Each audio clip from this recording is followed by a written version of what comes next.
After me, good evening, John, and good evening, Martha. Right. Good evening, John. Good evening, Martha. Excellent. That's fine. We'll be okay. If you hadn't done that, I would be worried that, neither I nor the city council could be responsible for what happened, because this courtyard is haunted by the spirits of John and Martha. I will tell you their story.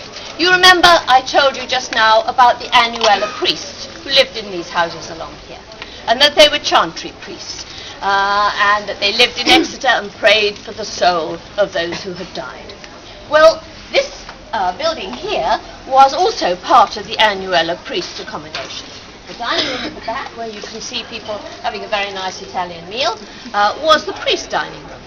And this area here was a courtyard. Underneath is a cellar. In the cellar, centuries ago, there was working a monk called John. Now, John's job was to prepare bodies for burial. Nowadays, we might call him a mortician. I don't know what they called them in medieval times, but anyway, that was his job. He prepared bodies for burial down in the basement, in the cellar of this building. All these buildings are very ancient, and they all have cellars, and all the cellars are linked with funny little doorways and archways. And one day, John was down in the cellar doing his work, and suddenly he was aware that he was not alone, and somebody had walked in through one of these little hidden doorways and was standing beside him. And he turned and looked, and of course it was a beautiful nun. And her name was Martha. That's right. So they got chatting, and they got to be very friendly. And it was very nice to have this company. Rather a gloomy job he got, wasn't it? Very nice to have the company of this lovely nun called Martha. And in no time at all, I'm sorry to say, they got a bit more than friendly. And in no time at all, poor Martha found herself to be in a state in which no nun should ever be. She was pregnant. What a disaster. What were they to do? Now, once this became apparent, poor Martha would probably be burnt at the stake, and poor John would be taken away and tortured and then had his head cut off. Terrible, Paul, terrible. What were they to do? But the worst part of all for John and Martha was that they were going to be separated. Not that they were going to be tortured, but they were going to be separated. They were so much in love. So they made a suicide. Now up here, underneath this pot, is the top of a well. Okay, this is health and safety, and they cover the well with a pot so that no one could fall in.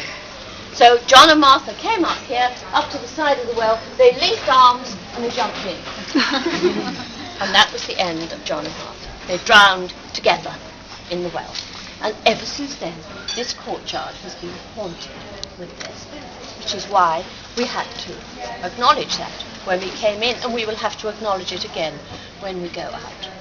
Of course, many years later, their bodies were found because this house became private property when the monks were dispersed, about 100 years later after this event, and the bodies were given a decent burial outside the city walls, and the well was then used as a well for the house. Anyway, we don't have a record of how pure the water was. I think it probably wasn't pure. But anyway, their bodies are no longer there, but their spirit remains. So we must acknowledge them when we leave. Now, just a bit of history about this house. Once the monks had left, you probably, those of you who know a little bit of English history, will know that in the middle of the 16th century, that is in the 1500s, we had Henry VIII on our throne. And Henry VIII had a terrible row with the Pope, and he kind of excommunicated England from the Roman Catholic Church, and he said, we are going to have our own church, we are going to have a Church of England, and I am the head. That was Henry VIII. And so that's what happened.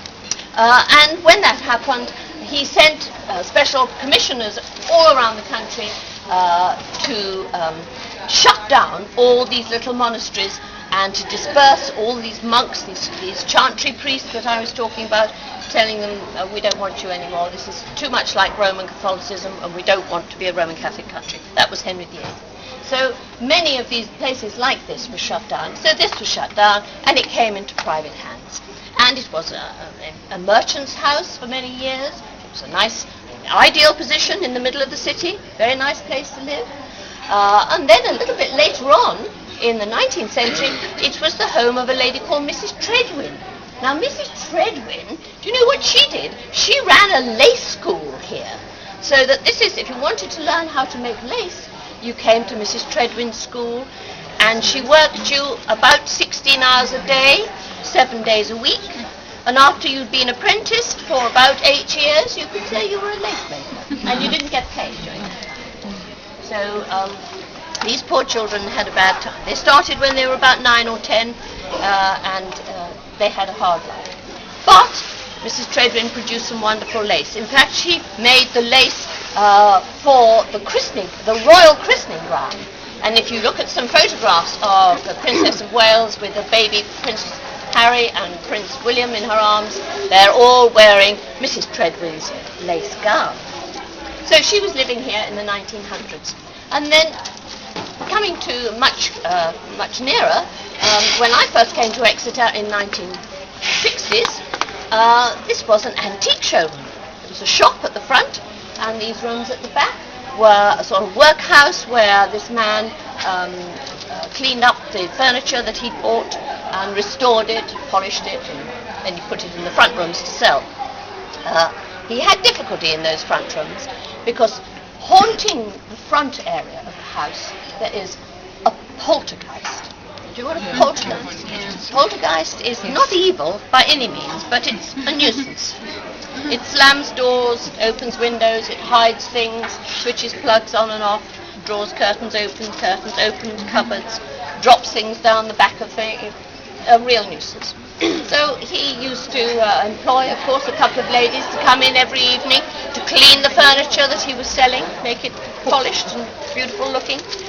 He couldn't keep any staff because his poltergeist would come out and move the polish, throw the dusters out of the window, unplug the hoover when they were in the middle of doing the floor, and generally make a nuisance of herself. Now, this poltergeist was rather an odd person. Her name was, now listen carefully, Ethel. Don't say it.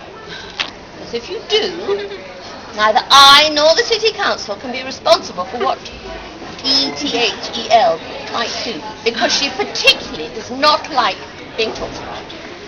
So don't mention her name, whatever you do, because she will be up to her tricks. Okay.